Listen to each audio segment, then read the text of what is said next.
Hello, everybody, and welcome to the Winecast. This cast will do something that I've wanted to do for a while, and that's to go back to a region I've already casted on and look at one of its sub-regions in depth. In this case, Burgundy's Chablis sub-region.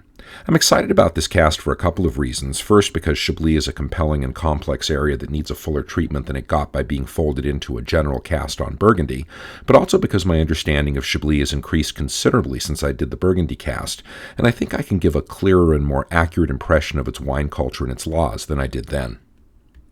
Let's start by situating Chablis in France. As French wine-producing regions go, Chablis is fairly far north, with the heart of the area sitting at around 47.8 degrees north latitude, meaning that only Alsace, Champagne, and a small part of the Loire Valley lie farther north than it does. As I covered in the Burgundy cast, Chablis is an outlier from the other main subregions of Burgundy, and in fact, it's a little closer to the Aube district of Champagne than it is to the rest of Burgundy. It's also a little closer to the appellations of the Center Loire. Given its northerly location, it's no surprise that its climate is actually very similar to Champagne's, a continental climate that is more influenced by the cold Atlantic to the north than by the warm Mediterranean to the south.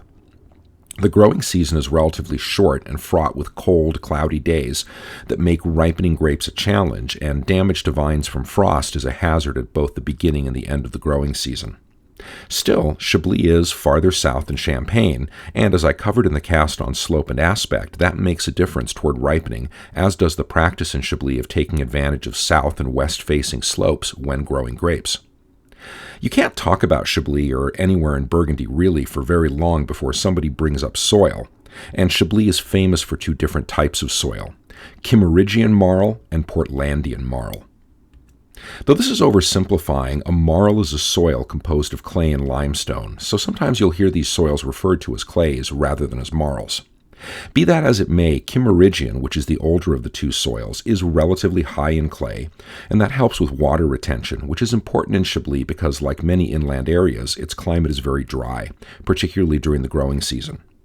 While both Kimmeridgian and Portlandian marl contain limestone, which is made up of shells and other fragments of ancient marine life, Kimmeridgian marl is known for a signature marine fossil, the shells of a tiny ancient oyster named Exogyra virgula, that gets its name from the French word virgule, the word for comma, as in the punctuation mark, in reference to the shape of the slight curve on its shell.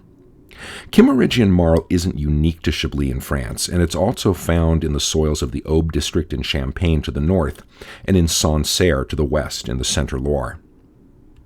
Portlandian marl is lower in clay and higher in weathered limestone, so you may not hear it referred to as a marl at all in some curricula. It's also missing the signature Exogyra virgula shell fossils found in Kimmeridgian marl, though it still has a very high calcium content, higher than Kimmeridgian in fact, from the remains of other marine life. Somewhat controversially, Kimmeridgian marl is regarded as the better of the two soils for growing grapes in Chablis. Why the controversy? Well, as we'll see in a moment, the best-regarded growing sites in Chablis, those with Grand Cru and Premier Cru designations, are on Kimmeridgian soil, while most of the rest of the sites, those with the generic Chablis or the Petit Chablis designations, as well as sites in the other areas of Chablis, are on Portlandian soil. So it's been tempting and very common to draw a causal connection between the Kimmeridgian soil and the expression of the wines made from grapes grown on it. So much so that for many years there was a movement afoot in Chablis to limit the term Chablis to only vineyard sites on Kimmeridgian soil. This goal didn't pan out, and in 1978, France's INAO, the government body in charge of its appellation system, declared that vineyard sites would have access to the Chablis designation based on climatic considerations and not soil considerations. But this hasn't stopped wine writers and critics from making all sorts of confident claims about how the flavor profile and other characteristics of Grand and Premier Cru Chablis are derived from the soil. The problem is that the relationship between wine characteristics, let alone flavor in particular, and soil is at best poorly understood, with as yet no clear evidence linking a particular soil characteristic to a particular flavor characteristic in wine. This issue, that's at the heart of a larger discussion of the whole concept of terroir and its relationship to wine, deserves a fuller treatment in its own cast, but for now it's worth noting that while there does seem to be a difference in expression between Grand and Premier Cru Chablis, And the generic stuff, it's not at all clear how that expression relates to soil.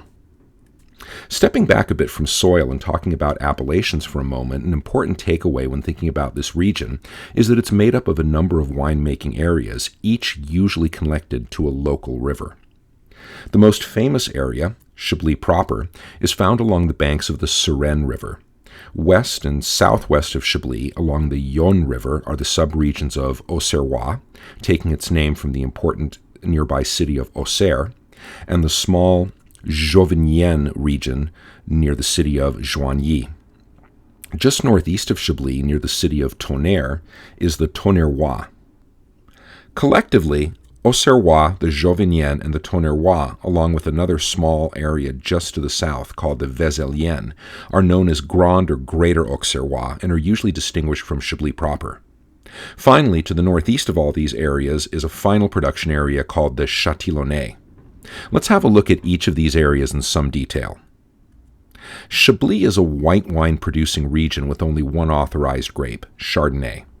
There are 4 Chablis appellations: Chablis Grand Cru, Chablis Premier Cru, the generic Chablis appellation, and Petit Chablis. The Chablis Grand Cru vineyard is located on the east side of the Sereine River and is actually made up of 7 separately delineated named vineyard parcels called climats in Burgundy. Though the parcels are separately named and demarcated, and critics will argue that each produces a unique expression of Chablis, because they share a single southwest-facing slope of about 247 acres or 100 hectares overlooking the river, they're treated as a single vineyard. As mentioned before, the soil here is Kimmeridgian marl.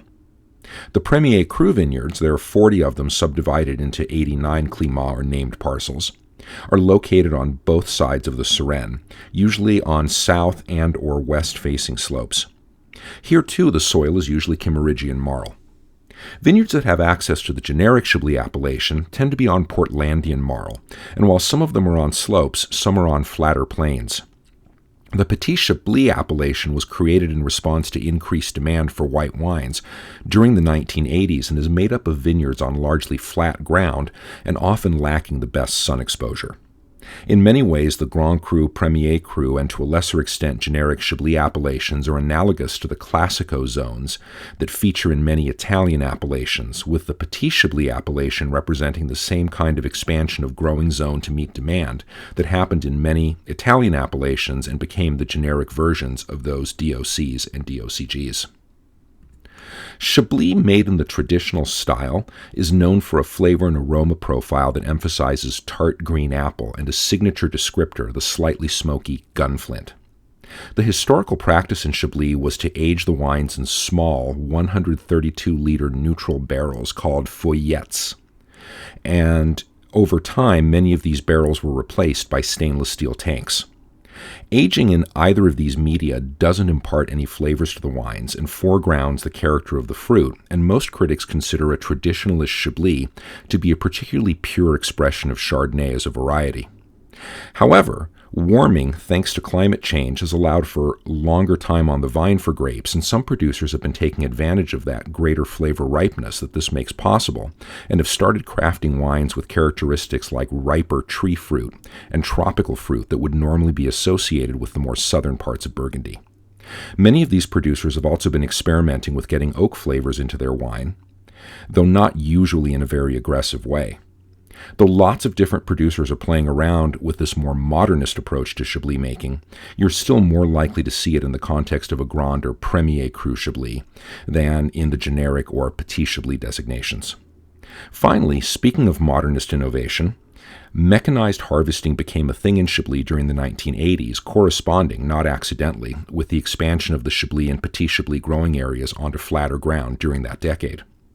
Lately, it's been making its way into more highly classified vineyards, but whether that trend will continue remains to be seen, and these days many producers do use mechanical harvesting for the grapes they get from the generic and Petit Chablis vineyards, while reserving hand harvesting for the Grand and Premier Cru. Though the amount of land under vine is small, there are grapes other than Chardonnay grown around Chablis, and the place to find them is in the appellations of Greater or Grand Auxerrois.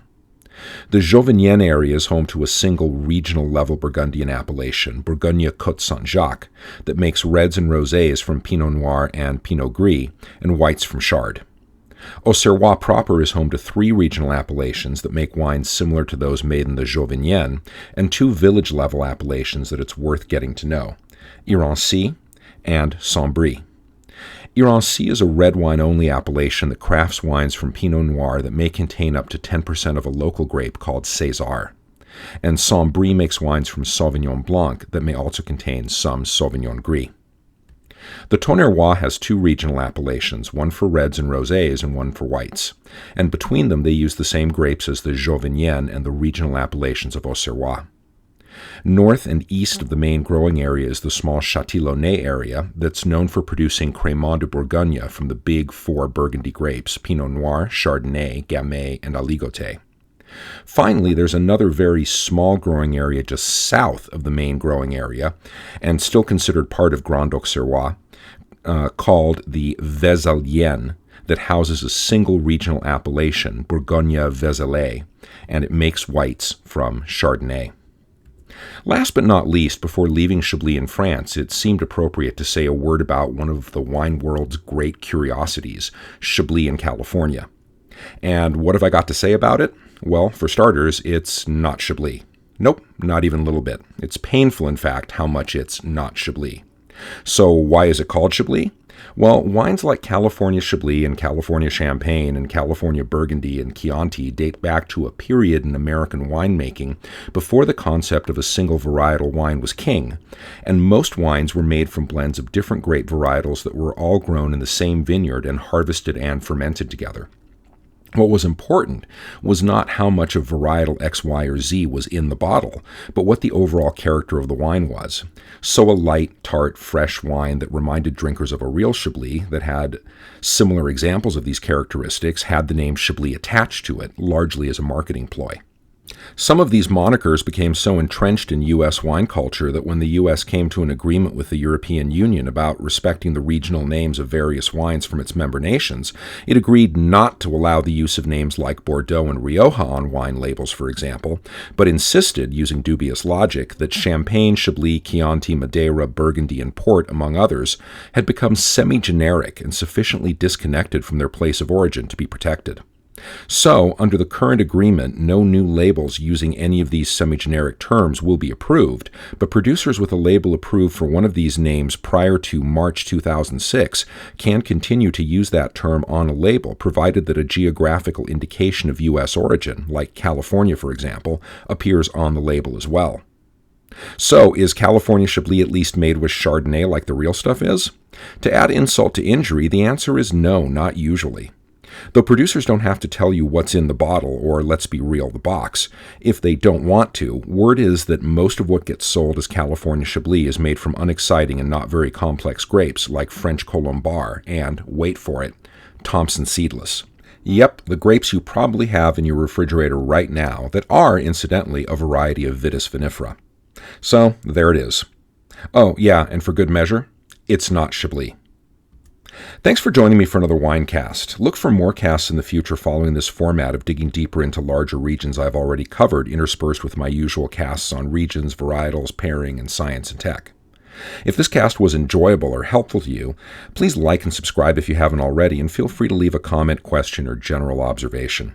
I'm your host, the Unknown Winecaster, and I'm out. Enjoy the grape, but always enjoy it responsibly.